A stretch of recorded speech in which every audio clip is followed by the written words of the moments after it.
Welcome to this explainer.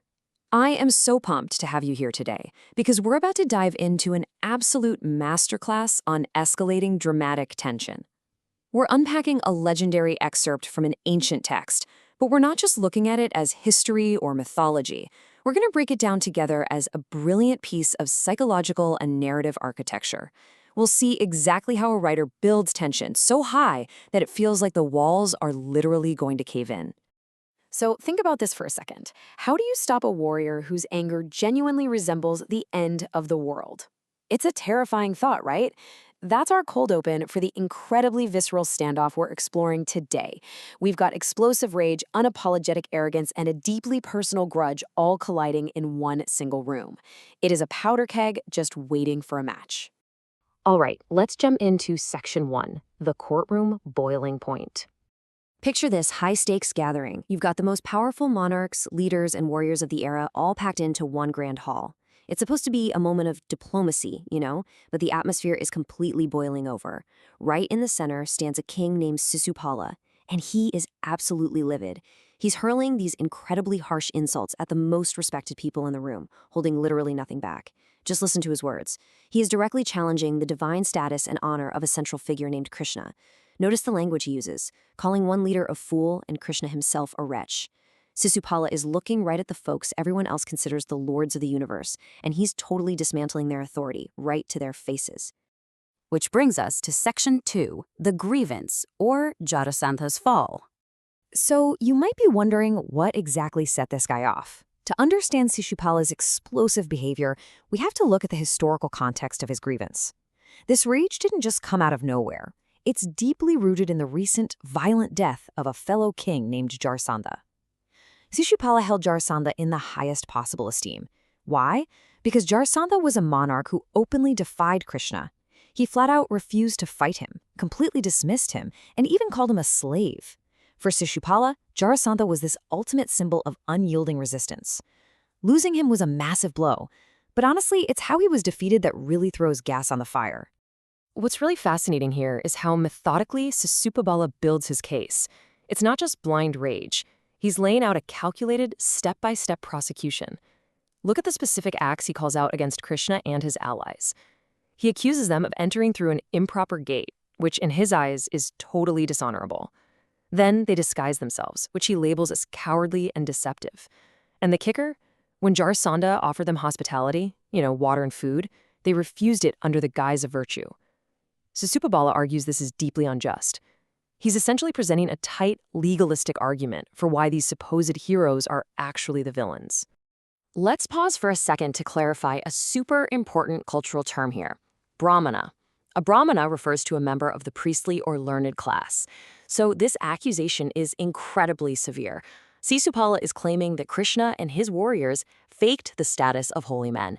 They basically used the sacred garments of peace to conduct military espionage, sneaking in to scope out Jarasandha's strength, and then drop the act. In this culture, doing something like that is a massive, unforgivable violation of honor. And Sisupala doesn't just stop at Krishna. He broadens his attack to the entire leadership structure of his rivals, the Pandavas.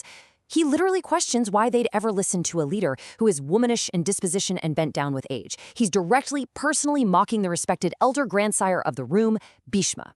So we've officially gone from a political grievance to a deeply personal insult aimed at the absolute core of their opponent's dignity. Moving on to Section 3, the wrath of Bhima. Look, you just cannot hurl insults like that in a room full of warriors without getting a reaction. And that reaction comes from Bhima Sena, the absolute foremost of mighty men. He is the powerhouse, the enforcer, and hearing Sisupala's disrespect pushes him completely over the edge. Now, the author doesn't just say Bhima got mad. They trace this terrifying, step-by-step biological escalation of his rage. Let's walk through it. First, his eyes expand. They get massive, like lotus leaves, turning this burning copper red. Next, the muscles in his face contort, and 3 deep lines of wrinkles carve themselves into his forehead. And finally, the sound. In the dead silence of the hall, he starts violently grinding his teeth in uncontrollable fury. You can almost feel the tension. And this description perfectly illustrates the sheer scale of the storytelling. The text describes those 3 wrinkles on Bhima's forehead as resembling the Ganga of trouble currents on the trouble-peaked mountain, I mean, wow. They're literally mapping human facial expressions onto sweeping geographic landscapes. It tells you that Bhima's anger isn't just a human emotion anymore. It is a full-blown force of nature. To really hammer this point home, the text states that Bhima's face resembles Death himself at the end of the Yuga. Now, a Yuga is a vast cosmic epoch. So the text is saying Bhima looks like the apocalyptic end of time itself, ready to swallow every creature in existence. This elevates the whole standoff from a tense political argument to a state of immense, volatile, cosmic danger. Okay, Section 4, the restraint of Bhishma. So we've got world-ending rage right on the brink of exploding. What happens next? Just as Bhima is about to leap up impetuously and unleash absolute destruction, the containment arrives. And it comes from the very elder Sisupala was just insulting. The mighty armed grandsire Bhishma physically intercepts Bhima. The text actually compares it to the god Mahadeva seizing the celestial general Mahasena. It's this incredible visual of authority and wisdom physically halting raw, unbridled power. With wise counsel, Bhishma appeases Bhima's wrath. It's a beautiful moment of respect, really. Even with earth-shattering anger, Bhima refuses to disobey the words of his respected grandsire. The physical violence is paused. Which leads to Section 5, the arrogance of Sisupala. But what about Sisupala? He just watched a man turn into the literal embodiment of the apocalypse, only to be held back by a thread. How does he react?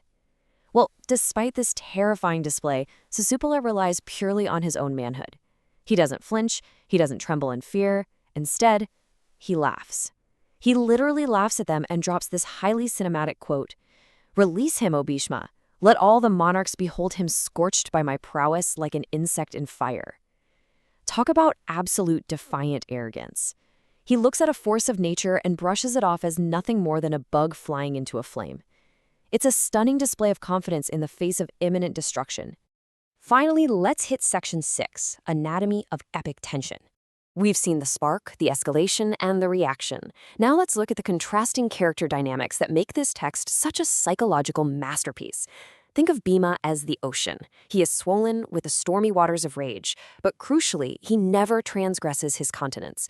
He stays within his boundaries out of sheer respect for his elders. On the flip side, we have Sisupala, who is represented by the lion.